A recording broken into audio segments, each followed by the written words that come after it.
သားသမီးမိတ်ဆွေများအားလုံးမင်္ဂလာပါတနင်္ဂနွေသားသမီးမိတ်ဆွေများအတွက်ပတ်စဉ်တောက်ကြနေ့ညနေ6 နာရီမှာပုံမှန်တင်ပေးနေကြဖြစ်တဲ့ဒုက္ခကျေပွင့်တဲတော်နမိတ်ကိုတဲတော်ကကံကြမ္မာဖတ်ကြားပေးမှာဖြစ်ပါတယ်နော်တနင်္ဂနွေသားသမီးတွေအတွက်ကြားလာတဲ့တဲတော်နမိတ်ရာဆိုရင်တော့ဖုန်းကြီးဆိုတဲ့တဲတော်နမိတ်ကဖြစ်ပါတယ်နော်ဖုန်းကြီးကဖုန်းကြီးနမိတ်ကဖုန်းကြီးမိတ်ကိုမြင်မြင်ဆိုတာနဲ့အင်မရာမကောင်းတဲ့နမိတ်ဖြစ်ပါတယ်အဲ့တော့မမျော်လင့်မဲ့နဲ့အလှူအတန်းတွေလောရတတ်တယ်ရည်ရွယ်တော့ကသေးသေးလေးတကယ်လှုပ်ပြတဲ့အခါကျတော့ကြီးသွားတတ်တယ်မိမိတို့ရဲ့နေကိုကိုးကွယ်ရာထူးခြားတဲ့ရဟန်းတန်ခါပုဂ္ဂိုလ်တွေဆရာတော်သမတော်ပုဂ္ဂိုလ်တွေကြွလာတတ်ပါတယ်နောက်ဘာသာရေးနဲ့ပတ်သက်တဲ့ပုံတော်တွေလက်ဆောင်ရတတ်တဲ့အချိန်ကာလမျိုးဖြစ်ပါတယ်နောက်ကိုးကွယ်တရားပုံတော်ဆိုရင်ရှင်သီဝလိပုံတော်တို့နောက်ဗုဒ္ဓရုပ်ပွားတော်မြတ်ပုံတော်တို့အစင်းတို့တော်တို့အဲ့လိုမျိုးတွေလည်းပဲရောက်ရှိလာတတ်ပါတယ်ဒါအဗြဟ္မကောင်းတဲ့နမိတ်ဖြစ်ပါတယ်နံပါတ်2ကတော့ဖုံးတော်ကြီးနမိတ်ကိုကြပြီဆိုရင်တော့ပညာရေးနဲ့ပတ်သက်တဲ့ကိစ္စတွေစာမွဲနဲ့ပတ်သက်တဲ့ကိစ္စတွေအဲ့ဒါတွေထူးထူးခြားခြားကံသာတာကောင်းတတ်ပါတယ်အဲ့တော့အတတ်ပညာဒူးတစ်ခုရတတ်တယ်လို့ပြောမှာဖြစ်ပါတယ်မိမိနဲ့ပညာရေးနဲ့ပတ်သက်တဲ့ကိစ္စတွေသင်တန်းတက်ဖို့ကိစ္စတွေနောက်စာမွဲဖြည့်ဆို့ခြင်းနဲ့ပတ်သက်တဲ့ကိစ္စတွေအတွက်ကြိုးစားအားထုတ်နေတဲ့ကိစ္စတွေဆိုရင်ထူးထူးခြားခြားအောင်မြင်မှုရတတ်တဲ့အချိန်ကာလလည်းဖြစ်ပါတယ်နောက်စိတ်သက်ကြောင်းလန်းကိစ္စမင်္ဂလာကိစ္စတွေထူးထူးခြားခြားလှုပ်ဆောင်ပြီးတော့အောင်မြင်မှုရတတ်ပါတယ်ဖုံးတော်ကြီးနမိတ်ကပူပန်သောကကင်းခြင်းကိုညွှန်ပြတဲ့တဲတော်နမိတ်ဖြစ်တဲ့အတွက်တနင်္ဂနွေသားသမီးတွေကဒီကာလမှာမိမိတို့ရဲ့စီးပွားရေးတွေမိမိတို့ရဲ့လုပ်ငန်းဆောင်တာတွေမိမိတို့ရဲ့အလုပ်ကိုင်ကြံစီတွေမှာဆိုရင်လွယ်ကူကူနဲ့ချောမောမောတိုးတက်ပြီးတော့အောင်မြင်သွားနိုင်တဲ့ကံကြမ္မာမျိုးဖြစ်တတ်ပါတယ်။နောက်ဖုံးတော်ကြီးနမိတ်ကကြတော့ကိုယ်လမ်းပြပေးနိုင်တဲ့ဆရာကောင်းသမားကောင်းတွေကြောင်းရတတ်တယ်ပေါ့နော်။အလုပ်ထဲမှာဆိုရင်လည်းကိုယ့်ရဲ့ဆရာကောင်းသမားကောင်းတွေရဲ့ကုညီပံ့ပိုးပေးမှုကြောင့်ကိုယ့်ရဲ့အလုပ်မှာအဆင်ပြေတယ်။ကိုယ့်ရဲ့အလုပ်မှာအခက်အခဲတွေကျော်လွှားနိုင်တဲ့ကံကြမ္မာမျိုးတွေရှိတယ်။ဒါမှမဟုတ်ဆရာကောင်းသမားကောင်းရမယ်။နောက်မိသားစုဆွေမျိုးသားချင်းတွေထဲမှာလည်းပဲအလှူဒန်းကိစ္စတွေထူးထူးခြားခြားလှုပ်ဆောင်ပြီးတော့အောင်မြင်မှုရတတ်တဲ့အချိန်ကာလမျိုးဖြစ်ပါတယ်။ဒါမှမဟုတ်ဒီကာလမှာဆိုရင်တော့မိမိရဲ့ကံတရားကိုတတ်နိုင်တော့ငြိမ်ငြိမ်လေး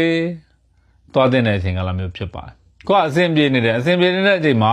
အပြောင်းလဲမလုပ်နဲ့တော့ကိုယ့်ရဲ့စီးပွားရေးလုပ်ငန်းတွေဆိုရင်လည်းပဲအောင်မြင်နေတဲ့ကံတာမျိုးရှိတယ်။အဲ့လိုမျိုးအောင်မြင်နေတဲ့ကံတာမှာရှိတဲ့အချိန်မှာတတ်နိုင်တော့အပြောင်းလဲမလုပ်ဘဲနဲ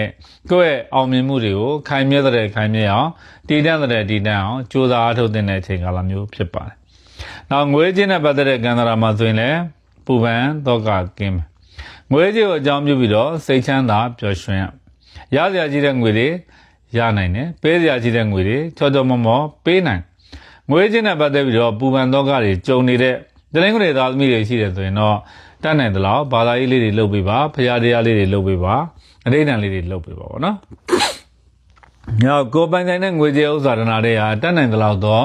့ငွေကြေးဥစ္စာဒနာတွေကိုစွန့်ကြဲပြီးတော့ဒါနပြုပေးပါ။ဒါဆိုရင်တော့ဒါတနင်္ဂနွေသားသမီးတွေငွေကြေးနဲ့ပတ်သက်တဲ့ကံစားတာအခြေအနေကောင်းပါတယ်။နောက်ကျမ်းမာရေးဆိုရင်တော့စိုးရွာအញ្ញံခိုက်တွေတီမမာအញ្ញံခိုက်တွေကတော့မရှိနိုင်ပါဘူး။ဒါပေမဲ့တခုတည်းထားမှာတော့တနင်္ဂနွေသားသမီးတွေရဲ့ကျမ်းမာရေးနဲ့ပတ်သက်တဲ့ကံတာမှာဆိုရင်မမျော်လင့်မဲ့နဲ့လက်နဲ့ပတ်သက်ပြီးတော့ကျမ်းမာရေးနည်းနည်းလေးထိခိုက်တတ်တယ်။ဥပမာလက်ကတ်တာတို့လက်ကိုက်တာတို့နောက်လက်ပညွန်ငုတ်တာတွေအဲ့လိုမျိုးလေးတွေတော့ကြုံရတတ်ပညာရေးကတော့ပြောမနေပါနဲ့အထူးကောင်းတယ်လို့ပြောမှာဖြစ်ပါတယ်เนาะတနင်္ဂနွေသားသမီးတွေအတွက်ပညာရေးနဲ့ပတ်သက်တဲ့ကံစားတာကတော့အထူးကောင်းပါတယ်။နောက်ဒီချိန်မှာအခွင့်အရေးတွေလည်းပဲတစ်ခုဝင်လာတတ်တယ်။အဲ့ဒီအခွင့်အရေးတိုင်းဟာနှစ်ကြိမ်နှစ်ခါကြုံတတ်တယ်။ထိပေါက်ရင်လည်းနှစ်ကြိမ်နှစ်ခါပေါက်တတ်တယ်။နောက်အလုတ်ကင်ကောင်းမွန်ရမယ်ဆိုရင်လည်းပဲအဲ့ဒီအလုတ်ကအမှန်မှအကျိုးပေးတဲ့အလုတ်နှစ်ခုဝင်လာတတ်တာပေါ့နော်။နောက်တစ်ခုကဖုံးတော်ကြီးနမိတ်မှာကျတော့အကျိုးပေးတဲ့လဲအောင်ငယ်သားတွေရတတ်တယ်။နောက်တစ်ခုကသောနှစ်ချောင်းကိုဒီလိုမျိုးလေးဖြစ်နေတဲ့နမိတ်ဖြစ်တဲ့အတွက်ဒီကာလမှာကျွန်တော်တို့တနင်္ဂနွေသားသမီးတွေအတွက်မြည်သည့်အခက်အခဲတွေမြည်သည့်ဒုက္ခတွေနောက်မြည်သည့်အစင်မပြေမှုတွေကြုံနေပါသေးတဲ့အဲ့ဒီအခက်အခဲတွေဒုက္ခတွေအစင်မပြေမှုတွေဟာအော်တိုမက်တစ်သူ့လိုကြော်လွှားသွားနိုင်တဲ့ကံကြမ္မာမျိုးတွေရှိတယ်အခက်အခဲတွေကနေလွတ်မြောက်သွားနိုင်တဲ့အခြေအနေမျိုးတွေရှိပါတယ်နောက်အိမ်အောင်ရေးကိစ္စတွေမှာဆိုရင်လည်းမိသားစုစီလုံးနဲ့ညီညွတ်နဲ့ ပူပန်သောကကင်းကင်းနဲ့အစဉ်ပြေပြေဖြစ်နိုင်တာပေါ့နော်ဒါကြောင့်တနင်္ဂနွေသားသမီးတွေရဲ့ကံသာတာကိုပြောပါဆိုရင်တော့အင်မတန်မှကောင်းမွန်တဲ့ကံသာတာမျိုးရှိပါတယ်လို့ရင်ကောင်းမလားမကောင်းလားဆိုရင်လှုပ်တင်တာပေါ့နော်လို့ရင်ဖြစ်မလားမဖြစ်ဘူးလားဆိုရင်ဖြစ်တာပေါ့အဲ့တော့ဘဝမှာဒီကာလတွေမှာမိမိတို့ရဲ့အလောက်ကန်ကြံစီစိတ်ကူးတွေရည်ရွယ်ချက်တွေရည်မှန်းချက်တွေကိုအောင်မြင်အောင်လှုပ်ဆောင်နိုင်မဲ့ကံသာတာမျိုးရှိတယ်အဲ့တော့ကြိုးပေးတဲ့ကံကောင်းတဲ့အရာဆိုရင်အနီရောင်ကောင်းတယ်နောက်တစ်ခုကတနင်္ဂနွေသားသမီးတွေအတွက် lucky number တွေကတော့9ခန်းကောင်းတာပေါ့နော်အဲ့တော့မိမိတို့နဲ့ထီထိုးတာတို့ကံစက်မဲ့ထိုးတာတို့ဆိုရင်9ခန်းများများပါတဲ့ထီနံပါတ်တွေကိုရှာပြီးတော့ထိုးပေါ့တို့မဟုတ်ပေါင်းခြင်း9ရတဲ့နံပါတ်တွေကိုထိုးတင်တယ်အဲ့တော့တဲရောနမိတ်ရဆိုရင်ဒီကာလတွေမှာဘလို့ကိစ္စတွေအလှူဒန်းပြုမလဲဆိုရင်ဝါဆိုသင်္ကန်းစက်ကတာတို့ရဟန်းတန်ကတော့ရှင်သူမြတ်တွေကိုပေါ့နော်နဝကမ္မအလှငွေလိုအပ်တဲ့နေရာအသုံးပြုဖို့ပေါ့နော်လူဒန်းစက်ကခြင်းဟာတနင်္ဂနွေသားသမီးတွေအတွက်ကံသာတာကောင်းတယ်ကံကြမ္မာကောင်းတွေရရှိစေမှာဖြစ်ပါတယ်။တနင်္လာသားသမီးကျွန်တော်ရဲ့မိတ်ဆွေများအားလုံးမင်္ဂလာပါ။တနင်္လာသားသမီးကျွန်တော်ရဲ့မိတ်ဆွေများအတွက်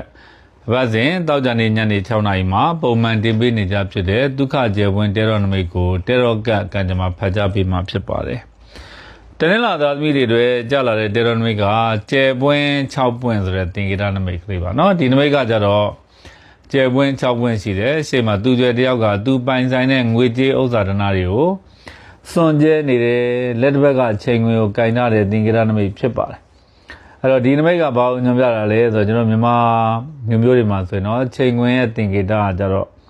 အယောင်းဝယ်ဖြစ်တာရဲ့အမှန်တရားတွေရဲရဲဝံ့ဝံ့ဆုံးဖြတ်ချက်ချမှတ်နိုင်တာနောက်သူ့ရဲ့နမိတ်ကိုလည်းကျဲပွင့်ရတော့အောင်မြင်ခြင်းပါပဲအဲ့တော့တဏှာသားသမီးတွေအတွက်အင်မတန်မှကံတာရာကောင်းတယ်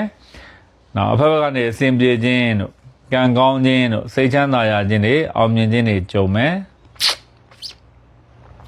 အောင်မြင်မှုတွေကကိုယ်တိုင်အောင်မြင်ုံမျှမကပါနော်ကိုယ့်ရဲ့မိတ်ဆွေတွေပေါင်းတဲ့တကယ်ချင်းတွေကိုလည်းမျှဝေနိုင်မဲ့ကံတာရာမျိုးရှိတာပေါ့အဲ့တော့ကိုယ်တိုင်လည်းပဲအစဉ်ပြေအောင်လုပ်နိုင်မယ်ကိုယ့်ရဲ့အစဉ်ပြေခြင်းတွေကိုလည်းသူတစ်ပါးကိုပြန်ပြီးတော့ပြန်လည်မျှဝေနိုင်မဲ့ကံတာရာမျိုးရှိပါတယ်အဲ့တော့ဒီကာလမှာကျွန်တော်တို့သူ့ရဲ့နမိတ်တိုင်းဆိုရင်အပေးယူသဘောတွေပါလာပေါ့အဲ့တော့အလုံးကိုင်းနဲ့ပတ်သက်ရင်တော့တဏှာသားသမီးတွေကအပေးယူတွေလောက်ရတယ်ပေါ့တခုတစ်ခုကိုရယူခြင်းတဲ့အတွက်တခုခုအောင်မြင်ခြင်းတဲ့အတွက်အခြားတစ်ခုကိုပြန်ပြီးတော့ပေးဆက်ရမယ့်ကံတာရာမျိုးတွေရှိတတ်ပါတယ်နောက်မိသားစုကိုကူညီထောက်ပံ့နိုင်တဲ့ကူညီထောက်ပံ့မဲ့အချိန်ကာလမျိုးတွေကြုံရတတ်တယ်တဲ့ဆိုတော့တဏှာသားသမီးတွေကဒီကာလမှာကိုယ့်ရဲ့မိဘတွေအတွက်ကိုယ့်ရဲ့ဆွေမျိုးသားချင်းအတွက်ကိုယ့်ရဲ့ညီကိုမောင်နှမတွေအတွက်ပေကံထောက်ပံ့လှူဒန်းနိုင်တဲ့ကံစားတာမျိုးတွေရှိ။နောက်ဒီနမိတ်ထဲမှာကျတော့ဘာကိုညွှန်ပြတာဆိုစွန့်ကြဲခြင်းဆိုတာပါလာပါတော့။စွန့်ကြဲရမယ်၊ပေကံရမယ်၊လှူဒန်းရမယ်။ကိုယ်ကံလည်းပဲတင်းလာသားသမီးတွေကလက်ဆောင်ပစ္စည်းတွေပါလေရတတ်တယ်။အဲ့တော့တခြားသူကကိုယ်ကျတော့လက်ဆောင်ပစ္စည်းပေးတယ်။ကိုယ်ကလက်ဆောင်ပစ္စည်းရတတ်တယ်။ဒါကတော့နမိတ်ကလေးတွေကိုပြောပြခြင်းဖြစ်ပါတယ်။ကံကြမ္မာရဆိုရင်တော့ကံစားတာကောင်းတာပါနော်။အလှူဒန်းကိစ္စတွေအောင်မြင်မှုရတတ်ပါတယ်။ကိုယ်အနေနဲ့တင်းလာသားသမီးတွေဒီကလာမှာလှူမဲ့တမ်းမဲ့လို့စိတ်ကူးထားတဲ့ရည်ရွယ်ထားတဲ့ကိစ္စတွေဆိုရင်ထူးထူးခြားခြားအကျိုးပေးပြီးတော့ကံကောင်းပြီးတော့အောင်မြင်မှုရတတ်တဲ့အချိန်ကာလမျိုးဖြစ်ပါတယ်။နံပါတ်2ကဆွေမျိုးသားချင်းတွေနဲ့ပတ်သက်တဲ့ကံကြမ္မာတဲ့ပေးနိုင်ကမ်းနိုင်လှူနိုင်တန်းနိုင်မဲ့ကံကြမ္မာဆိုတော့မိသားစုဆွေမျိုးသားချင်းတွေနဲ့ပတ်သက်ပြီးတော့လည်းအဆင်ပြေမယ်ပေါ့နော်။နံပါတ်3ကတော့လူမှုရေးပေါ့ကိုယ့်ရဲ့မိတ်ဆွေတွေပေါင်းတဲ့တငယ်ချင်းတွေအတွက်ကိုယ်ကူညီဆောင်ကြောင်းနိုင်မယ်တဲ့ပေးကမ်းနိုင်မယ်တဲ့လှူဒန်းနိုင်ကိုယ်တကယ်လို့အကူအညီတွေပါလိုအပ်နေရင်လည်းပဲကိုယ့်ရဲ့မိတ်ဆွေတွေပေါင်းတဲ့တကယ်ချင်းတွေကကိုယ်ထဲထဲဝင်ဝင်လာပြီးတော့ကူညီပေးတာတွေပံ့ပိုးပေးတာတွေကြုံရတတ်ပါတယ်။ဒါမှမဟုတ်မိတ်ဆွေပေါင်းတဲ့နေလည်းတိုးပွားတတ်တယ်။ကိုယ့်ရဲ့မိတ်ဆွေတွေပေါင်းတဲ့တကယ်ချင်းတွေကလည်းအကျိုးပေးတတ်တဲ့အချိန်ကာလမျိုးဖြစ်ပါတယ်။နောက်ငွေကြေးနဲ့ပတ်သက်တဲ့ကံစားတာတဲ့ငွေကြေးတွေအစဉ်ပြေပြီးတော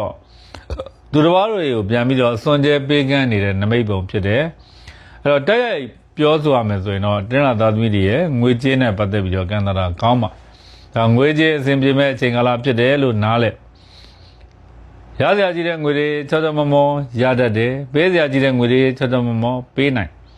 အလူကိစ္စအတွက်ငွေကြေးနဲ့ပတ်သက်ပြီးတော့အစဉ်ပြေတတ်ပါတယ်ဒါတော့ကာလကြာကြီးထင်းခွန်နေတဲ့ကြံ့ကြံ့နေတဲ့ရောင်းရည်ဝယ်တာကိစ္စတွေအစဉ်ပြေသွားဟိုအိမ်ရောက်နာတို့ခြံရောက်နာတို့တိုက်ရောက်နာတို့ကားရောက်နာတို့ဘလို့မှရောင်းမထွက်တဲ့ကိစ္စတွေဟာဒီကာလမှာရောင်းထွက်သွားပြီးတော့ငွေကြေးနဲ့ပတ်သက်ပြီးတော့မျိုးမျိုးမြန်းမြန်းရပြီးတော့အောင်မြင်မှုရသွားတတ်တဲ့အချိန်ကာလမျိုးဖြစ်ပါတယ် ဒါမလို့ဒဏသာသမီတွေရဲ့ငွေကြေးနဲ့ပတ်သက်တဲ့ကံတရားဆိုရင်တော့တော်တော်လေးအဆင်ပြေခြင်းတွေရှိတယ်ကံကောင်းခြင်းတွေရှိတယ်အောင်မြင်ခြင်းတွေရှိပါတယ်နော်နောက်ကျမ်းမာရေးနဲ့ပတ်သက်ရင်တော့ဒဏသာသမီတွေကဘာဖြစ်တတ်လဲဆိုတော့စိုးစိုးရွားရွားအញ្ញံခိုက်တွေကြီးကြီးမားမားအញ្ញံခိုက်တော့မရှိပါဘူးဒါကြောင့်ကျမ်းမာရေးကံသာတာကတော့အထူးကောင်းမွန်မဲ့ကံသာတာမျိုးရှိပါတယ်အဲ့တော့ကျမ်းမာရေးနဲ့ပတ်သက်ရင်တော့နည်းနည်းသတိထားမှာကျမ်းမာရေးအတွက်ငွေကုန်ကြီးတာများတတ်တယ်ကျမ်းမာရေးနဲ့ပတ်သက်ပြီးတော့ငွေကြေးလိုအပ်ချက်တချို့တော့ဖြစ်ပေါ်တတ်တယ်ဒါပေမဲ့သူ့လိုနေနဲ့ပြန်ပြီးတော့အဆင်ပြေသွားနိုင်တဲ့ကံသာတာမျိုးရှိပါတယ်ဆေးရုံဆေးကန်းသွားဖို့ဒဏသာသမီတွေကငွေကြေးအခက်အခဲတွေရုတ်တရက်ပေါ်ပေါက်တာမျိုးတွေဖြစ်တတ်ပါတယ်အဲ့လိုပေါ်ပေါက်ပြီးတော့လေသူ့လိုပြန်ပြီးတော့အဆင်ပြေသွားတာမျိုးတွေတော့ကြုံရတတ်တယ်နောက်ဒဏသာသမီရဲ့ပညာရေးနဲ့ပတ်သက်တဲ့ကံသာတာမှာဆိုရင်တော့ဒါစာမွဲဖြည့်ဆို့ခြင်းတွေတင်နန်းတက်ခြင်းတွေနိုင်ငံခြားမှာကြောင်းသွားတရားမဲ့ကိစ္စတွေမှာထူးထူးခြားခြားအကျိုးပေးပြီးတော့ကံကောင်းတဲ့အောင်မြင်ခြင်းတွေရရှိတတ်ပါတယ်။နောက်အခြေအနေနဲ့ပတ်သက်တဲ့ကံသာတာမှာဆိုရင်တော့သူကဒီနမိတ်ကဘာကိုညွှန်ပြတာလဲဆိုတော့နောက်သစ္စာတရားရဲ့ဩဇာရှိခြင်းရဲ့အကူအညီရခြင်းတွေဒါမျိုးနမိတ်ဖြစ်တယ်။ဒါကြောင့်အခြေအနေနဲ့ပတ်သက်ရင်တော့ကံသာတာအထူးကောင်းတာပေါ့နော်။နောက်ဖက်ဖက်ကနေအစဉ်ပြေခြင်းတွေကံကောင်းခြင်းတွေစိတ်ချမ်းသာရခြင်းတွေအောင်မြင်ခြင်းတွေကြုံမဲ့မိသားစုနှလုံးစိတ်ဝမ်းအေးချမ်းရတတ်တဲ့ကံကြမ္မာမျိုးရှိပါတယ်အဲ့တော့ဒါတနင်္လာသားသမီးတွေအတွက်ဒီကလာမှာစီးပွားရေးတွေအလုပ်ကိုင်တွေအကြံစီတွေလှုပ်တင်မလှုပ်တင်ဆိုရင်ဧကမုတ်ချလှုပ်တင်တယ်လှုပ်တဲ့အခါကျတော့လည်းအောင်မြင်မဲ့ကံတာမျိုးရှိပါတယ်ကိုကြုံတွေ့နေရတဲ့အခက်အခဲတွေရှိရင်တော့မှအကူအညီကောင်းတွေရပြီးတော့လိုလိုနေနဲ့ပြေလည်သွားနိုင်တဲ့ကံတာမျိုးရှိပါတယ်တနင်္လာသားသမီးတွေအတွက်အကျိုးပေးတဲ့ကံကောင်းတဲ့အရာကြတော့ရှစ်ကနန်းဖြစ်ပါတယ်ရှစ်ကနန်းအကျိုးပေးတာပေါ့နော်အဲ့တော့ကိုကကံသမဲတွေပါလေစမ်းတယ်ထီတွေပါလေထိုးမယ်ဆိုရင်ရှစ်ကနန်းများများပါတဲ့နံပါတ်တွေရှားပြီးတော့ထိုးသို့မဟုတ်အဲ့ဒီနံပါတ်တွေအားလုံးပေါင်းကြည့်လိုက်တဲ့အခါကျတော့ရှစ်ရတဲ့နံပါတ်တွေကိုထိုးတင်တယ်နောက်မြတ်စွာရှစ်ကနန်းအကျိုးပေးတယ်ပေါ့နော်အယောင်အနေနဲ့ဆိုရင်တော့အစိမ်းရောင်အကျိုးပေးတယ်နောက်တစ်ခုကအဝါရောင်တွေပါလေအကျိုးပေးတယ်အဲ့တော့အကြောင်းချင်းကကိစ္စကြီးတဲ့ကအဝါရောင်လေးတွေအစိမ်းရောင်လေးတွေဝတ်ပါစောင်းပါနောက်တစ်ခုကကျွန်တော်တို့တင်းလာသားသမီးတွေကံသာတာအញ្ញံခိုက်တွေကင်းတင်ပြီးတော့ကံကောင်းစေဖို့အတွက်ကိုတတ်နိုင်သလောက်ပေါ့နော်စင်ရဲချိုးတက်တဲ့လူတို့နော်နောက်အကူကြီးငွေကြေးအကူကြီးလိုအပ်တဲ့လူတွေကိုတတ်နိုင်သလောက်စွန့်ကြဲပေးကမ်းပေးပ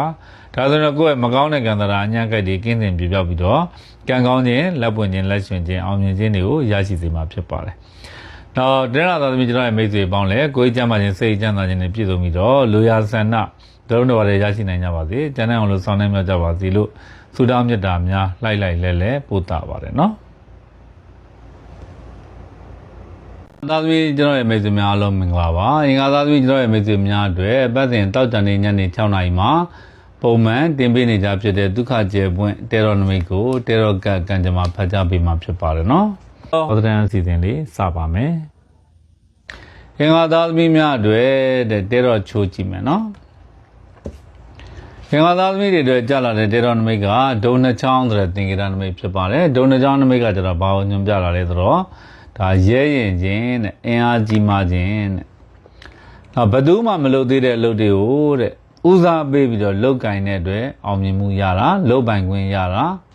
ခရီးနဲ့ပတ်သက်တဲ့ကိစ္စတွေအောင်မြင်တာလမ်းသစ်ထွင်ပြီးတော့တဲ့စတင်တာအဲ့လိုနမိတ်တွေညွှန်ပြတဲ့တေရောနမိတ်ဖြစ်ပါတယ်အဲ့တော့ဒီနမိတ်တိုင်းဆိုရင်တော့ခြေနေကောင်းတာပေါ့နော်ဘာကောင်းလဲအလုတ်တစ်အင်္ဂါသားသမီးတွေအတွက်အသစ်တွေကအင်မတန်မှအကျိုးပေးတတ်တဲ့အချိန်ကာလမျိုးဖြစ်ပါတယ်အဲ့တော့လက်ရှိအင်္ဂါသားသမီးတွေမှာဒီအလုတ်လက်ရှိအလုတ်ကနေထွက်မယ်တခြားအလုတ်ကိုပြောင်းမယ်ပေါ့နော်အလုတ်တစ်ရှာပြီးတော့စီးပွားရေးကိစ္စတွေလုပ်ငန်းဆောင်တာကိစ္စတွေနဲ့ပတ်သက်ပြီးတော့လုပ်ဖို့ကင်ဖို့အတွက်ဒါစီစဉ်နေတဲ့ဆောင်ရွက်နေတဲ့ကိစ္စတွေဆိုရင်ဧကံမို့ကြအောင်မြင်မှုရတတ်ပါတယ်အဘဘကနေအစဉ်ပြေခြင်းတွေကံကောင်းခြင်းတွေအောင်မြင်ခြင်းတွေအလောက်ကိုင်းတဲ့ပတ်သက်ရင်အဓိကကောင်းတယ်နံပါတ်2ကကုန်တယ်လုပ်ငန်းအကျိုးပေးတတ်တယ်ကိုရောင်းကိုဝင်တဲ့ပတ်သက်တဲ့လုပ်ငန်းတွေအကျိုးဖြစ်ထွန်းတတ်တာပေါ့တနေရာနဲ့တနေရာပစ္စည်းပို့တဲ့ကိစ္စပြည်တွင်းပြည်ပနိုင်ငံခြား export import စတဲ့လုပ်ငန်းတွေမှာထူးထူးခြားခြားအကျိုးပေးပြီးတော့အောင်မြင်မှုရတတ်တဲ့အချိန်ကာလမျိုးဖြစ်ပါတယ်ခေတ်သားသမီးတွေအတွက်ကိုယ်ဆိုင်ပြိုးတဲ့အပင်ကိုပြန်ပြီးတော့ရိတ်သိမ်းရတတ်တဲ့အချိန်ကာလဖြစ်တယ်ဆိုတော့အတိတ်ကာလတွေတုန်းကဇွဲလုံးလဝရိယတွေနဲ့ကြိုးစားအားထုတ်ပြီးတော့ အင်္ဂါသားသမီးတွေကဒီကာလမှာအကျိုးအမြတ်ပြန်လည်ဖြစ်ထွန်းတတ်တဲ့အချိန်ကာလမျိုးဖြစ်ပါတယ်အဖက်ဖက်ကနေပြီးတော့အစဉ်ပြေတတ်တဲ့အချိန်ကာလမျိုးဖြစ်ပါတယ်ဒီကတော့လမ်းသစ်ထွင်ပြီးတော့ရှောက်တင်တဲ့အချိန်ကာလမျိုးဖြစ်ပါတယ်လက်ရှိလောက်ကနေပြီးတော့တခြားလောက်ကိုပြောင်းမယ်ကောင်းမကောင်းစဉ်ကောင်းတယ်နောက်တစ်ခုကသူကကဘာလုံးကိုကင်ထားတဲ့သင်္ကေတနမိတ်ဖြစ်ပါတယ်ဒါကြောင့်မလို့တဲတော်နမိတ်ရဆိုရင်အင်္ဂါသားသမီးတွေဟာနိုင်ငံခြားခရီးနဲ့ပတ်သက်ပြီးတော့ထူးထူးခြားခြားအကျိုးပေးပြီးတော့ကံကောင်းပြီးတော့အောင်မြင်မှုရတတ်တယ်နောက်သူကရေချောင်းခရီးအောင်မြင်မှုရတတ်တဲ့အချိန်ကာလဖြစ်တယ်ဒါကြောင့်အင်္ဂါသားသမီးတွေအတွက်နိုင်ငံခြားသင်္ဘောသားတို့နော်အဲ့ဒါတွေနဲ့ပတ်သက်ရင်တော့အကျိုးပေးတတ်ပါတယ်နောက်ဆွေမျိုးသားချင်းတွေနဲ့ပြန်လည်ပြီးတော့စုံစည်းရတတ်တယ်ကွဲကွာနေတဲ့မိသားစုဆွေမျိုးသားချင်းတွေနဲ့ရုပ်တရက်ပြန်လည်စုံစည်းရတတ်တယ်သူတို့ကရောက်လာတာတွေလည်းဖြစ်တတ်တယ်ကိုယ်ကိုယ်တိုင်ကဆွေမျိုးသားချင်းတွေစီကိုတွားရောက်မိတာမျိုးတွေလည်းကြုံတတ်တယ်ဒါပေမဲ့ကောင်းတဲ့နမိတ်ပါပဲလူမျိုးရေးဆိုရင်တော့လူမျိုးသားဘာသာခြားနိုင်ငံခြားတွေအကျိုးပေးတယ်လူမျိုးသားဘာသာခြားနိုင်ငံခြားသားတွေကိုအကြောင်းပြုပြီးတော့စီးပွားရေးအခွင့်အရေးဖြစ်ထွန်းတတ်ပါတယ်နောက်ငွေကြေးနဲ့ပတ်သက်တဲ့ကံတာငွေကြေးနဲ့ပတ်သက်တဲ့ကံတာကတော့သူကငါသားသမီးတွေအတွက်ဆိုရင်ကာလကြာကြီးနင်းမြုပ်နေတဲ့ငွေတွေပြန်ပေါ်လာတတ်တဲ့အချိန်ကာလမျိုးဖြစ်ပါတယ်သူကပတ်သက်နေပေးတာတယ်ဒီချိန်မှာပြန်ပေါ်လာတယ်ရစရာကြီးတဲ့ငွေတွေဒီချိန်မှာပြန်ရကိုရင်းနှီးမြုပ်နှံထားတဲ့ငွေတွေဒီချိန်မှာပြန်ပြီးတော့ရတတ်အဖက်ဖက်ကနေပြီးတော့ရင်းနှီးထားတဲ့မြုပ်နှံထားတဲ့ငွေကြေးတွေပြန်လည်ပြီးတော့ဝင်ရောက်လာတတ်တဲ့အချိန်ကာလမျိုးဖြစ်ပါတယ်အဲ့တော့ငွေကြေးနဲ့ပတ်သက်တဲ့ကံတာမှာကောင်းမကောင်းအဆင်ပြေမပြေဆိုရင်အင်္ဂါသားသမီးတွေအတွက်ကကိုယ့်ရဲ့ဘယ်လိုပြောရမလဲဆိုတော့အတိတ်ကာလလေးတွေမှာကိုရင်းနှီးထားတဲ့ကိစ္စတွေမြုပ်နှံထားတဲ့ကိစ္စတွေပေးထားတဲ့ငွေတွေကိုပြန်ပြီးတော့မျှော်လင့်ချက်ထားတင်တယ်လို့အကြံဉာဏ်ပေးတင်ပါတယ်ဒီကတော့အယောင်းဝတ်တွေနဲ့ပတ်သက်ပြီးတော့အကျိုးမြတ်ဖြစ်ထွန်းတတ်တယ်ကျမ်းမာရေးကံတာတဲ့ကျမ်းမာရေးကတော့နည်းနည်းလေး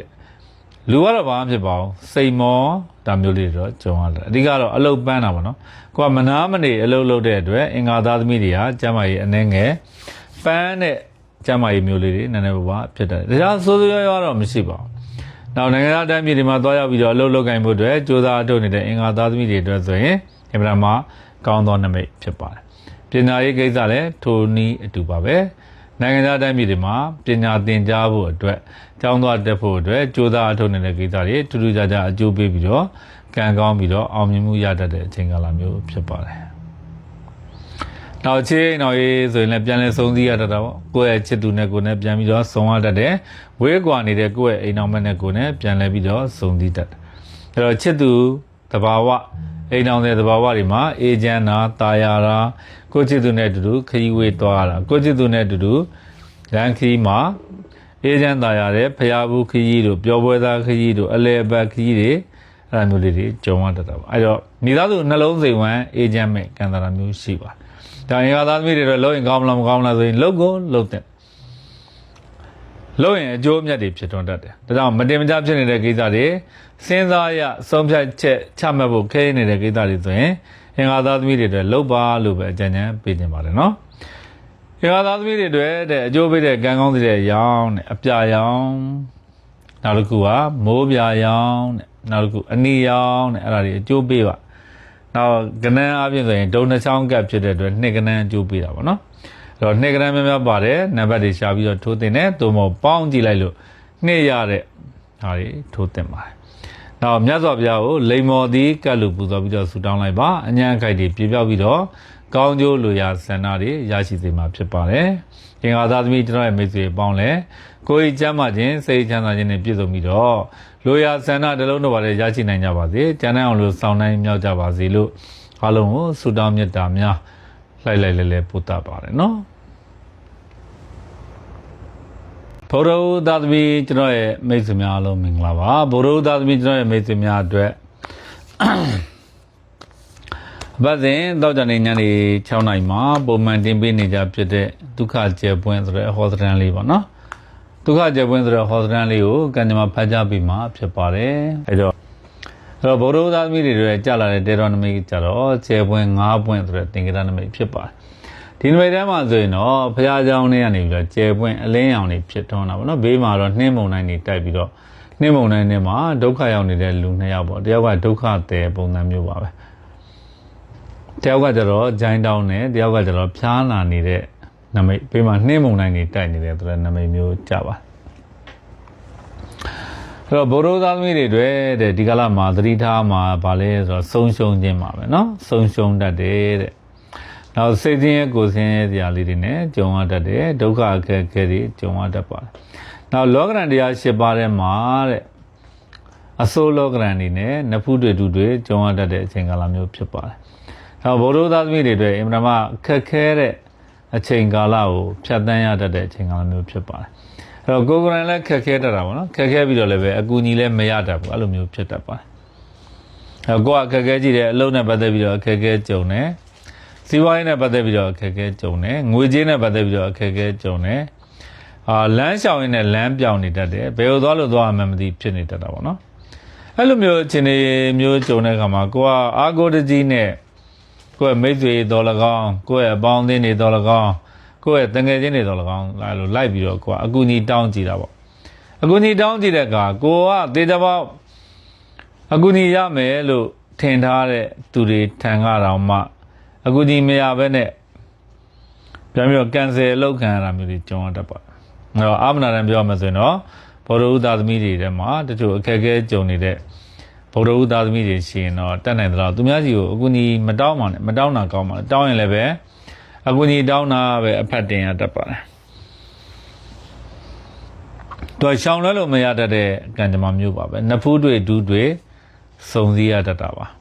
တေတပေါင်းအစဉ်ပြေတော့မယ်လို့သတ်မှတ်ထားတဲ့အောင်မြင်ခြင်းတွေကလည်းပဲမမျှော်လင့်မဲနဲ့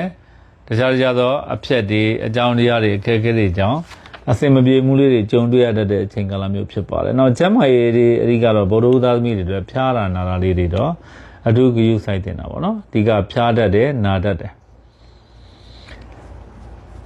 နောက်စီးပွားရေးနဲ့ပတ်သက်ပြီးတော့အနေငယ်အခက်အခဲတွေကြုံရတတ်တယ်ငွေကြေးနဲ့ပတ်သက်ပြီးတော့ကံတာတာနည်းနည်းညံ့တတ်တယ်တဲ့။အဲ့တော့လက်ရှိအခြေအနေလေးကိုတတ်နိုင်တော့မှိတ်ပြီးတော့လှုပ်တင်တာပေါ့။အဲ့တော့အလုပ်ပြောင်းတင်မပြောင်းတင်ဆိုမပြောင်းတင်သေးပါဘူး။လက်ရှိလောက်ကနေပြီးတော့စွန်သားပြီးတော့တခြားလောက်ကိုပြောင်းမယ်ရွှေ့မယ်သွားမယ်လာမယ်သွားရင်ကောင်းမလားမကောင်းလားဆိုရင်မကောင်းဘူးပေါ့အလုံးမပြောင်းတင်သေးပါဘူးတဲ့နော်နောက်လက်ရှိလုပ်နေတဲ့စီးပွားရေးလုပ်ငန်းတွေလည်းပဲအခက်အခဲလေးတွေကြုံပေမဲ့လည်းတတ်နိုင်တော့ကြိုးစားပြီးတော့မေးပြီးတော့လုပ်တင်တယ်ပေါ့နော်အဲ့ဒါလေးတွေသတိထားပါတဲ့ဗုဒ္ဓသားသမီးတွေလည်းကြာလာတယ်တဲတော်နမိတ်ကိုပြောရတာပေါ့နော်အလုံးမပြောင်းတင်သေးဘူးလက်ရှိအခြေအနေရမေးလုပ်တင်တယ်နောက်မိသားစုဆွေမျိုးသားချင်းတွေရဲ့အကူအညီတွေပါလေမရတတ်ပါဘူးလူမျိုးရေးနဲ့ပတ်သက်ရင်လည်းပဲကိုကအကူအညီမရမဲ့ပြင်ကိုကအခက်အခဲကြုံနေတဲ့အချိန်မှာကိုယ့်ရဲ့မိတ်ဆွေတွေပေါင်းတဲ့တကယ်ချင်းတွေရဲ့ဒုက္ခအခက်အခဲတွေအစဉ်ပြေစေလိုတဲ့ဆန္ဒနဲ့ကိုကထပ်ပြီးတော့ကူညီပေးရတတ်ပါတယ်တဲ့ကိုလည်းအစဉ်မပြေဘူးကိုယ့်ရဲ့မိတ်ဆွေပေါင်းတဲ့တကယ်ချင်းတွေကလည်းအစဉ်မပြေဘူးအစဉ်မပြေတဲ့အတွက်ကိုကပါလိုက်ပြီးတော့ကူညီပေးရတတ်တယ်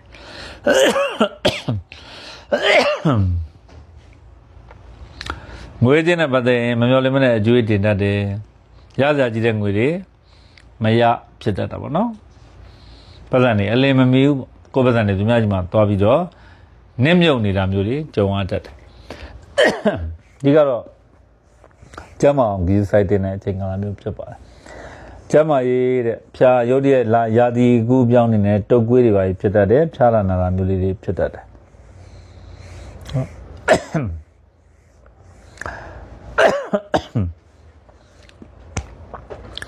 နောက်ပညာရေးနဲ့ပတ်သက်တဲ့ကံတာတာတဲ့ပညာရေးနဲ့ပတ်သက်တဲ့ကံတာတာမှာလည်းပဲနည်းငယ်အခက်အခဲလေးတွေကြုံရတယ်အဓိကတော့ကိုကပညာရေးနဲ့ပတ်သက်ပြီးတော့စိတ်ဆန္ဒရှိတယ်အာသွန်ခွန်တိုင်းစူးစမ်းခြင်းနဲ့စူးစမ်းခြင်းမှာရဲ့နဲ့နောက်ကနေပြီးတော့မထောက်ပံ့နိုင်တာတို့မကူညီနိုင်တာတို့အဲ့လိုမျိုးလေးဖြစ်တတ်တာပေါ့နော်နောက်အခြေအိမ်တော်ရေးနဲ့ပတ်သက်တဲ့ကံတာတာတော့တော်တော်လေးကောင်းပါတယ်အခြေကံတာတာကောင်းတယ်အိမ်တော်ရေးကံတာတာကောင်းတယ်အဲ့တော့ဗုဒ္ဓသားသမီးတွေအကောင်းဆုံးနမိတ်ကကြတော့ဗာလဲဆိုတော့အခြေနဲ့ပတ်သက်တဲ့အိမ်တော်ရေးနဲ့ပတ်သက်တဲ့ကံတာတာဖြစ်ပါတယ်အဲ့တော့ရဲဘော်ရဲဘက်နဲ့တူတဲ့ချစ်သူရဲဘော်ရဲဘက်နဲ့တူသောအိမ်တော်ဘက်ကြောင့်တော့ကိုယ့်ရဲ့ဒုက္ခအခက်အခဲတွေဟာကျော်လွှားနိုင်တဲ့ကံတာတာမျိုးရှိပါတယ်အဲ့တော့အားလုံးကိုခြုံငုံပြီးတော့ပြောမယ်ဆိုရင်တော့ဗုဒ္ဓသားသမီးတွေအတွက်ကျမ်းမာရေးစီးပွားရေးလူမျိုးရေးနောက်ရေးစတဲ့ကိစ္စတွေမှာတတ်နိုင်တဲ့လောက်မှေးပြီးတော့မှသွားတင်ပါတယ်ကိုယ်မှအခက်အခဲကြုံတဲ့အခါသူများကြီးမှာအကူအညီတွေလိုက်တောင်းမလို့နဲ့တောင်းလည်းပဲအဖတ်မတင်ပါဘူးเนาะစကားအဖတ်တင်တာပဲရှိပါတယ်ဒါအကူအညီတွေချောချောမောမောရသွားနိုင်တာမျိုးမမြင်ပါဘူး ကိုယ့်ရဲ့မိတ်ဆွေပေါင်းတဲ့တကယ်ချင်းတွေဒုက္ခကကဲကြုံလို့ကိုစင်မပြေတဲ့ကြားရပါအောင်လိုက်ပြီးတော့ကိုကြီးဆောင်ရွက်ပေးရတာမျိုးတွေဖြစ်တတ်ပါတယ်နော်အဲ့ဒါလေးတွေတော့ရှိပါတယ်အဲ့တော့ဒီကလာမှာအကျိုးပေးတာတော့9ကဏ္ဍဖြစ်ပါတယ်9ကဏ္ဍအကျိုးပေးတယ်အဲ့တော့ထီတွေပါထိုးတာတွေကံသမဲထိုးတာတွေမှာ9ကဏ္ဍပါတယ်နံပါတ်တွေရှာပြီးတော့ထိုးပါတဲ့နော်ကောင်းတော့အဖြူရောင်ကောင်းပါတယ်တဲ့ဒီကလာမှာအဖြူရောင်များများဝတ်တင်ပါတယ်တဲ့တော့ကိုယ်အနေနဲ့အစင်မပြေတဲ့ကြားထဲဟာဆင်းရဲနှွမ်းပါတဲ့လူကိုတတ်နိုင်တဲ့တော့စွန့်ကြဲပေးကမ်းပါတဲ့ကိုယ့်ရဲ့ကံကြမ္မာလေးတွေပို့ပြီးတော့ကောင်းမွန်လာစေမှာဖြစ်ပါတယ်ကျွန်တော်ရဲ့မိတ်ဆွေပေါင်းကိုယ်ကျမ်းမာခြင်းစိတ်ချမ်းသာခြင်းနဲ့ပြည့်စုံပါစေလို့ဆုတောင်းမေတ္တာပို့သပေးပါတယ်နော်ခရေချောင်းညော့မြတ်စွာဘုရားကိုကတ်လူပူတော်ပြီးတော့ဆုတောင်းပါအញ្ញံအခိုက်တွေပြေပြောက်ပြီးတော့ကောင်းကျိုးလိုရာဆန္ဒရရှိသွားစေမှာဖြစ်ပါတယ်ကျွန်တော်ရဲ့မိတ်ဆွေကြာသာပရိသတ်သမီးပေါင်းလည်းပဲတဲတော့နမိတ်လေးတွေအတိုင်းပဲကံကောင်းခြင်းတွေရရှိပါစေပျော်ရွှင်ခြင်းတွေရရှိပါစေနှလုံးစိမ်ဝမ်းအေးချမ်းခြင်းတွေရရှိပါစေလို့ဆုတောင်းမေတ္တာများလှိုက်လိုက်လဲပို့တာပါတယ်နော်သောတရန်စီစဉ်လေးမစတဲ့ခင်မှာကျွန်တော်ရဲ့မိတ်ဆွေတွေကိုအပတ်စဉ်ပုံမှန်တိုင်းပြောပြနေကြဖြစ်တဲ့ဒါအဘဆရာကြီးမင်းသင်္ကာရဲ့ကြီးနဲ့ဗရောက်အဘိပေါင်းဆိုတဲ့ပတိလေးဖြစ်ပါတယ်အဘိပေါင်းဆိုတာမိမိတို့ရဲ့အလုပ်ကိုင်းတွေကြံစီတွေစိတ်ကူးတွေရည်ရွယ်ချက်တွေကိုမြန်မြန်ဆန်ဆန်ပြည်စည်းစေတယ်ပြီးမြောက်စေတယ်အောင်မြင်စေတယ်ပေါ့နော်ဒါမင်းသင်္ကာပတိဆိုပြီးတော့နာမည်ကြီးပါတယ်သူကကြီးနဲ့ဗရောက်နဲ့ရောပြီးတော့ဓာတ်စင်လာသူမှာပရိစိန်ဤစာရွက်လေးလည်းပါပါတယ်အမှန်တိုင်းပြောရင်တော့ဒီပရိယစိတ်မသင်္ကာပြောတာတော့ဒီပရိယစိတ်ကြရတော့မလို့ပါဘူးတဲ့ကြီးရဲ့ဗရောက်ကဓာတ်စင်တာပါစောင်းတာနဲ့စွမ်းပါတယ်တဲ့ကိုယ့်ရဲ့အလုပ်ကိုင်းတွေကြံစီတွေစိတ်ကူးတွေကိုမြန်မြန်ဆန်ဆန်ပြည်စည်းပြီးမြောက်အောင်မြင်သေးတယ်ပေါ့တကယ်လို့စိတ်မှဆိုရင်လည်းသူကပရိစိန်ဤစာရွက်လေးအတိုင်းစိတ်လို့ရပါတယ်နော်အဲ့တော့ဒီပရိလေးတွေလည်းပဲတကယ်လို့အဘာမင်းသင်္ကာရဲ့ကြီးဗရောက်ပရိလေးတွေလိုချင်တယ်ဆိုရင်အယူတော်မင်္ဂလာချမ်းမှာလည်းပဲလာပြီးတော့ဝယ်လို့ရပါတယ်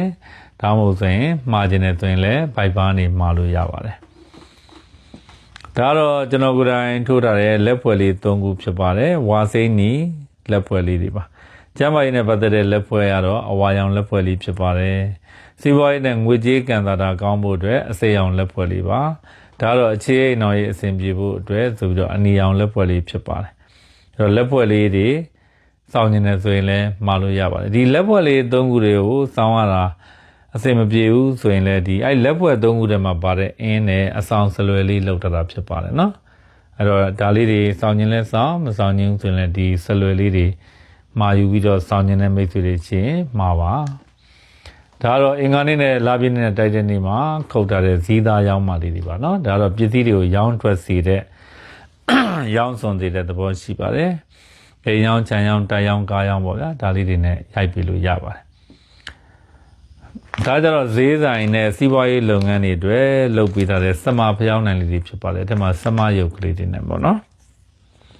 အဲ့တော့ဈေးဆိုင်တွေဆိုရင်တစ်နေ့တစ်တိုင်းထုံရတာပါစီးပွားရေးကိစ္စတွေငွေကြေးကိစ္စတွေနှလုံးသုံးလုံးတို့ဘောလုံးမွဲတို့နော်အခက်အခဲတွေများနေကြတာပေါ့အဲ့ဒီကိစ္စတွေအတွက်အဓိက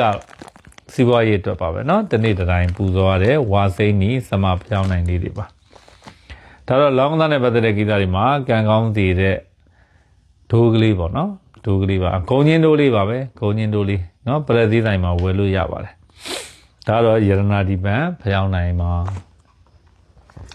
ယရနာဒီပန်အင်းဖျောင်းနိုင်ကကြတော့နေနံလိုက်ထုံးရတာပါကိုယ်အကြောင်းကြီးငယ်ကိစ္စကြီးမှာထုံးရတဲ့ဖျောင်းနိုင်ဖြစ်ပါတယ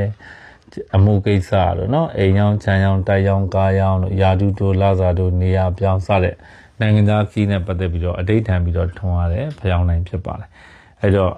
ဒါလေးတွေကတော့ကျွန်တော်ကိုယ်တိုင်စီရင်ထားတဲ့အ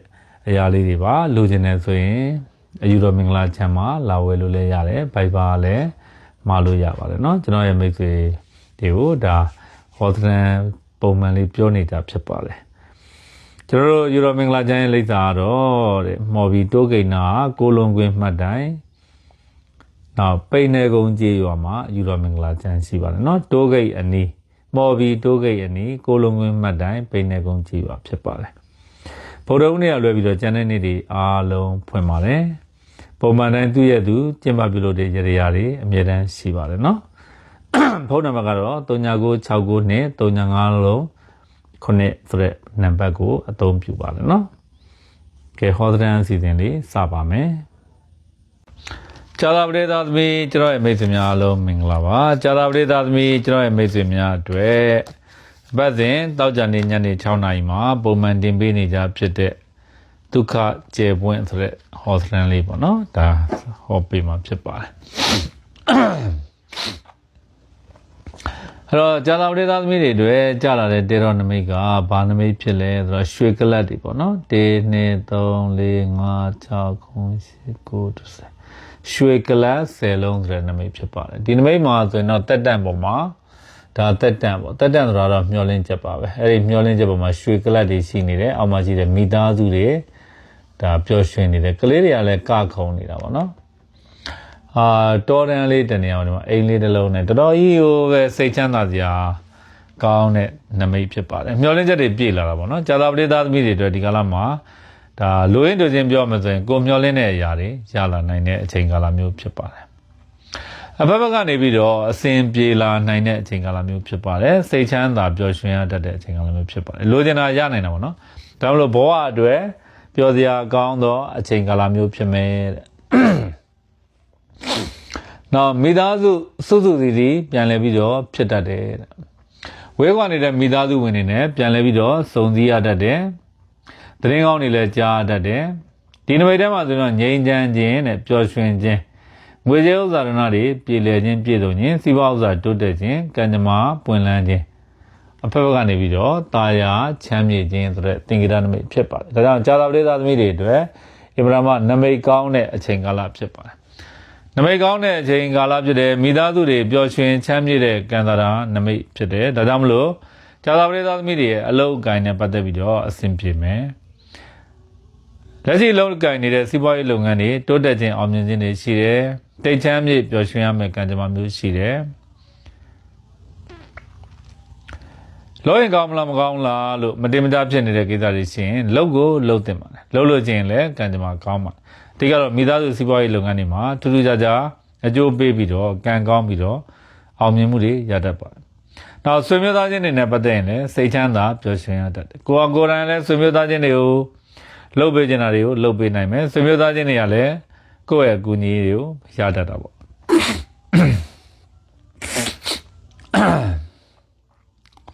နောက်လူမှုရေးကံတာလည်းကောင်းတယ်လူချစ်လူခင်များခြင်းပေါင်းသင်းဆက်ဆံရေးတွေအဆင်ပြေခြင်းဖြစ်မယ်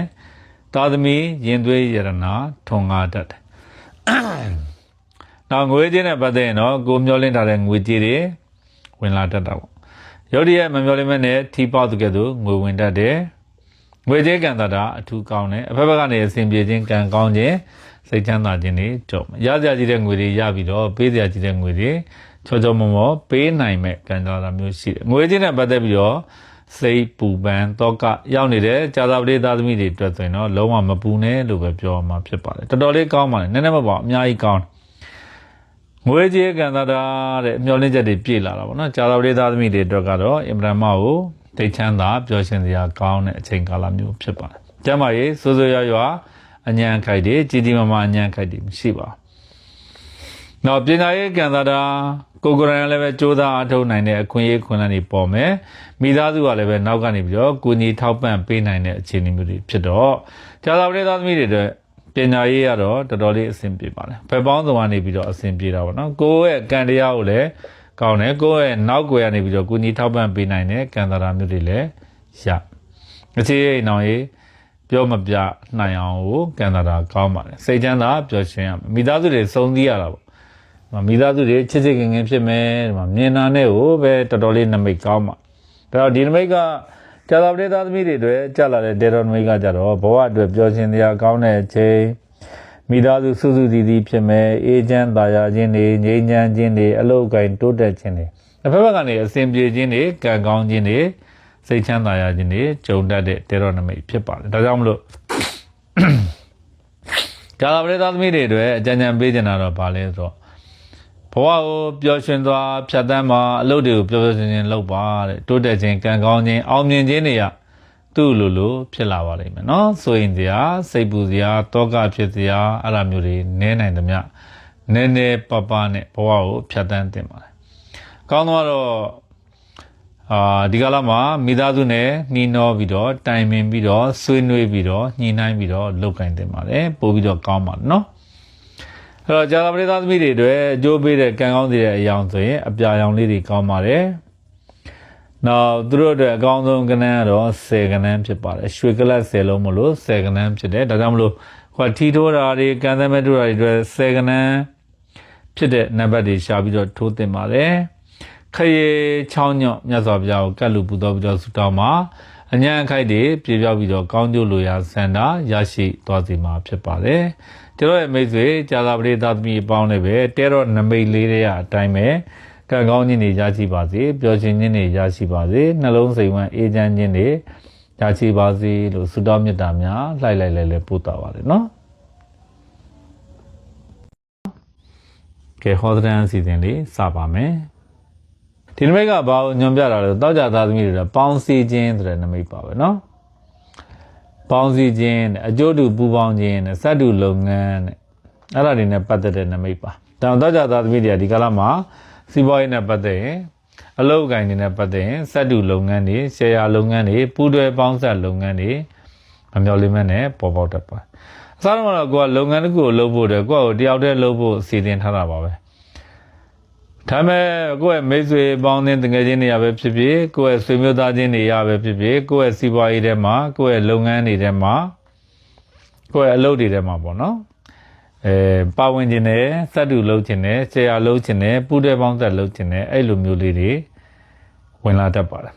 ဝင်တဲ့အခါကျတော့လက်ခံရင်ကောင်းမလားဆိုမကောင်းနမိတ်တိုင်းဆိုရင်တော့တော်လေးကောင်းပါတယ်နော်အင်မတန်ကောင်းပါနောက်တစ်ခုကဒီအချိန်မှာကြီးစွာသောအကူအညီရတတ်ပါတယ်သူကနမိတ်ကကျတော့ကောင်းငင်တမန်တော်ကနေပြီးတော့လို့ကောင်းကြီးပေးနေတဲ့နမိတ်ကိုသူကဖော်ညွှန်းတာပါနော်တလဘာဆိုတဲ့နမိတ်ကဟောတော့ကြသားသမီးတွေဒီကလာမှာအရေးကြီးဆုံးကံကောင်းဆုံးအချက်ကိုပြောပါဆိုရင်ကြီးစွာသောအကူအညီတွေရတတ်တယ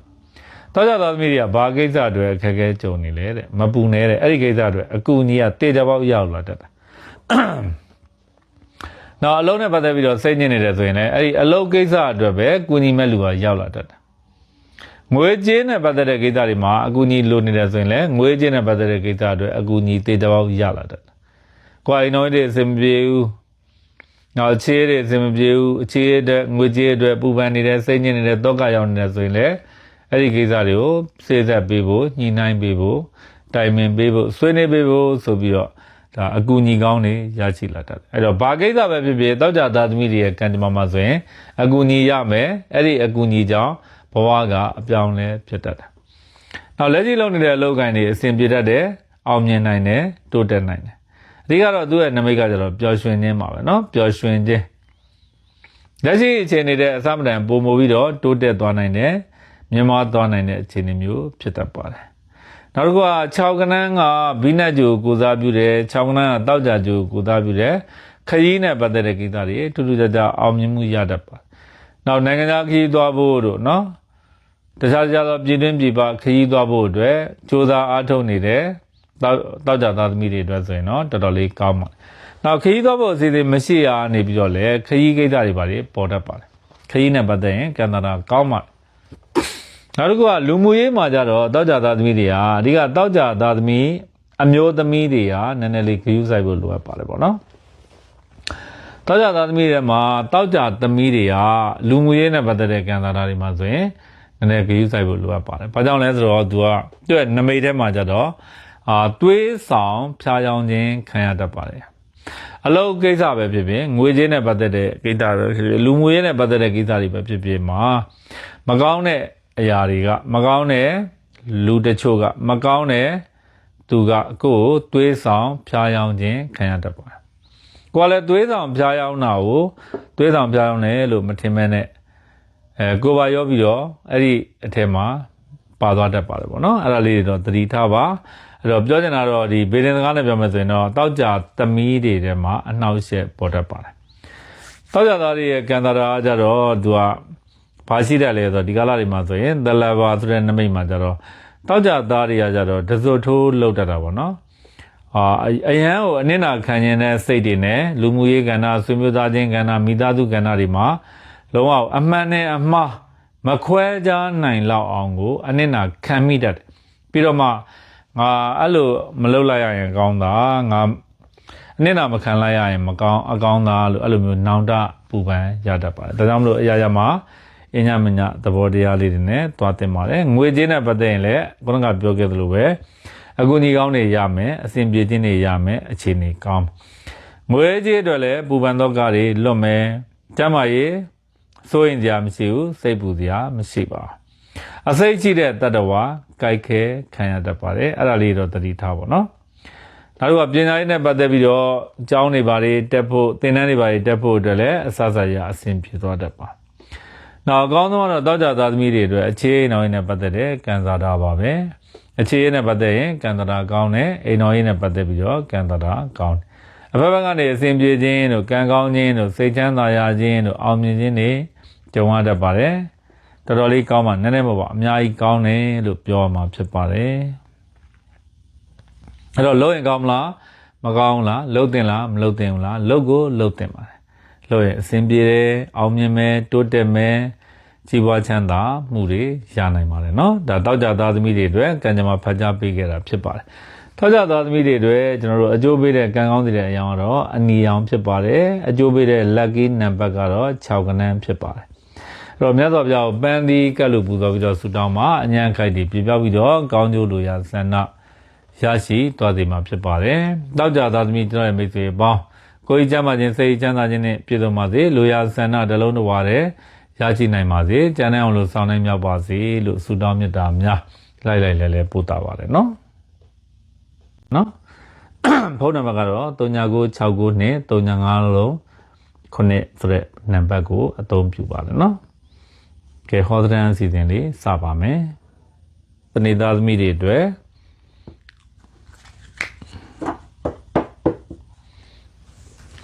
တနေ့သားသမီးတွေအတွက်တဲ့ကြာလာတဲ့တေတော်နမိတ်ကတဲ့ဓာနမိတ်ဖြစ်ပါတယ်ဓာနမိတ်ပါတဲ့ဓာ9ချောင်းဆိုတဲ့နမိတ်ကြပါเนาะဒီနမိတ်ထဲမှာဆိုရင်ဓာ9ချောင်းလူတယောက်ကဓာတွေကိုတန်းပြီးတော့ထွက်ပြေးတဲ့နမိတ်ပါပဲ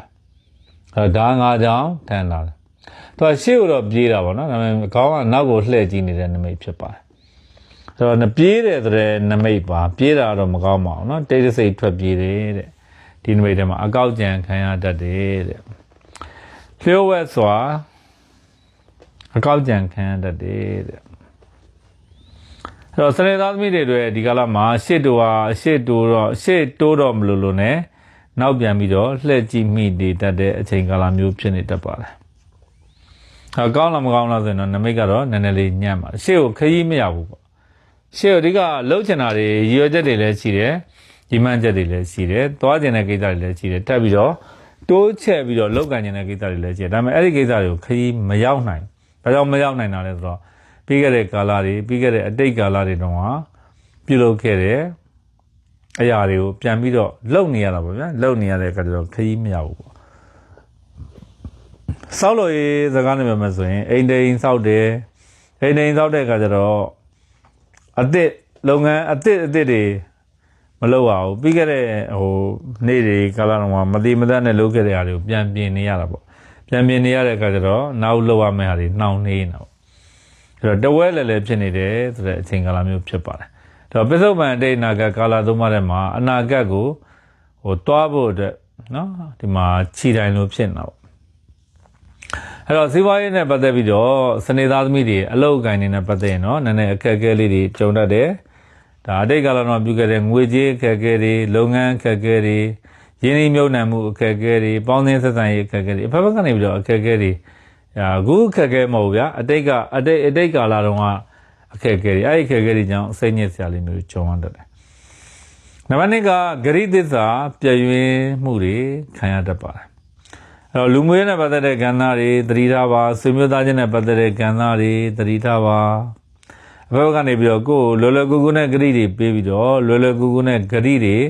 ပြည့်ဝမှုတွေကြုံရတတ်တဲ့အချိန်ကာလမျိုးဖြစ်ပါတယ်။ဒီကလာမှာအကောင်းဆုံးတော့စနေသားသမီးတွေအတွက်အကြံဉာဏ်ပေးချင်တာတော့ဘယ်သူမှတွဲမလုပ်ပါနဲ့တဲ့တွဲလုပ်လို့ချင်းအဆင်မပြေဖြစ်တတ်တယ်အဲ့တော့ဆက်တူလည်းမလုပ်နဲ့ဆရာလည်းမလုပ်နဲ့ပူးတွဲပေါင်းဆက်လည်းမလုပ်နဲ့ဒီလူကတော့ကိုကအရင်ယုံကြည်ရတာပဲဆိုပြီးတော့ကိုယ့်ရဲ့လျှို့ဝှက်ချက်တွေကိုတဲ့ဖွင့်မပြောပါနဲ့တဲ့ကိုယ့်ရဲ့အနှစ်နဲ့အလားကာလကြာချေဖုံးကွယ်ထားတဲ့လျှို့ဝှက်ချက်တွေ ပေါ်ပေါက်သွားတတ်ပါတယ်လျှို့ဝှက်တဲ့ကိစ္စကိုလျှို့ဝှက်တာပဲကောင်းပါနော်နောက်ဒီကနေ့မှာစနေသားသမီးတွေရဲ့ကံငန်းထဲမှာနည်းနည်းလေးညံ့ပါတယ်အဲ့ဒီကံသာနည်းနည်းညံ့တဲ့အခါကျတော့ဘာအခက်အခဲရှိလဲဆိုတော့ကိုယ်သူများတွေနည်းနည်းနာခံရတယ်သူများတွေပေးဆက်ရတတ်တယ်သူများကိစ္စတွေကြောင့်ပဲဆုံးရှုံးနစ်မြုပ်မှုတွေကြုံရတတ်ပါတယ်လုံးပေါ်အကင်ဘက်နဲ့လည်းပဲဆက်ဆံရေးမပြေမလဲဖြစ်တတ်တယ်ကိုယ့်ရဲ့လုံးပေါ်အကင်ဘက်တွေကိုယ့်ရဲ့လက်အောင်ငယ်သားတွေဟာကိုယ်မုန်းတာမျိုးတွေကြုံတတ်ပါတယ်လျှို့ဝှက်ရန်သူတွေပါလေပေါ်ပေါက်တတ်တဲ့အချိန်ကာလမျိုးဖြစ်ပါတယ်အဲ့တော့စနေသားသမီးတွေအတွက်လက်ရှိစီးပွားရေးနဲ့ပတ်သက်တဲ့ကိစ္စတွေလုပ်ငန်းဆောင်တာတွေနဲ့ပတ်သက်တဲ့ကိစ္စတွေမှာလုပ်ရင်ကောင်းမလားမကောင်းလားလုပ်တင်လားမလုပ်တင်ဘူးလားလို့တွေးဝင်နေတဲ့ကိစ္စတွေမကြာခဏကြုံရတတ်တယ်လုံးတင်မလုံးတင်ကိစ္စတွေလည်းပဲမနေ့ချိန်ချနေရတတ်တဲ့အချိန်ကာလမျိုးဖြစ်ပါတယ်အဲ့တော့နမိတ်တိုင်းဆိုရင်တော့ဇွတ်တရုံမလုပ်ပါနဲ့နံပါတ်1ကနော်နံပါတ်2ကတော့စဉ်းစားပြီးတော့ချိန်ချိန်ပြီးတော့လုပ်တင်ပါတယ်နောက်ကိုယ့်အတွက်ကောင်းမွန်တဲ့အကြံဉာဏ်တွေပေးနိုင်တဲ့မိတ်ဆွေကောင်းတို့အပေါင်းအသင်းကောင်းတို့တငယ်ချင်းကောင်းတို့ဆွေမျိုးသားချင်းတွေနဲ့တိုင်ပင်ပြီးတော့လုပ်တင်ပါတယ်နောက်တစ်ခုကဂရီကိုလွယ်လွယ်မပေးသင့်ပါဘူးเนาะစနေသားသမီးတွေကဂရီပေးမလွယ်သင့်ဘူးလို့နားလည်ပါဒီကလာမှာဘာကိစ္စပဲဖြစ်ဖြစ်ပေါ့เนาะဘသူနဲ့ပဲဖြစ်ဖြစ်တတ်နိုင်သလောက်ဂရီပေးမလွယ်သင့်ဘူးနံပါတ်2အချက်ကတော့ကိုယ့်လျှို့ဝှက်ချက်လျှို့ဝှက်အပ်တဲ့ကိစ္စတွေကိုလျှို့ဝှက်တင်တယ်ကိုယ်လျှို့ဝှက်ချက်လို့သတ်မှတ်ထားတဲ့ကိစ္စတွေကိုဒီလူကယုံကြည်ရတယ်ဆိုပြီးတော့တိုင်ပင်ဆွေးနွေးတာမျိုးတွေမပြုလုပ်သင့်ဘူးအဲ့ဒါလေးတွေသတိထားဖို့လိုအပ်တယ်နောက်စီးပွားရေးလုပ်ငန်းဆောင်တာတွေမှာဟိုဟာလည်းမပြီးပြတ်ဒီဟာလည်းမပြီးပြတ်ဟိုကိစ္စလည်းတွလို့တန်လန်ဒီကိစ္စလည်းတွလို့တန်လန်ဖြစ်တတ်တယ်အဲ့ဒါလေးတွေတော့သတိထားဖို့လိုတယ်အဓိကတော့ငွေချင်းနဲ့ပတ်သက်တဲ့ကိစ္စတွေမှာတော်တော်လေးစိတ်ညစ်ရတတ်ပါတယ်ရစရာကြီးတဲ့ငွေတွေမရဖြစ်တတ်တယ်ပေးစရာမရှိတဲ့ငွေတွေလည်းတွလို့တန်လန်လေးတွေကြုံရတတ်တယ်အဲ့တော့ဘက်ကနေစိတ်ညစ်စရာလေးတွေကြုံပြီးတော့စိတ်မောလူမော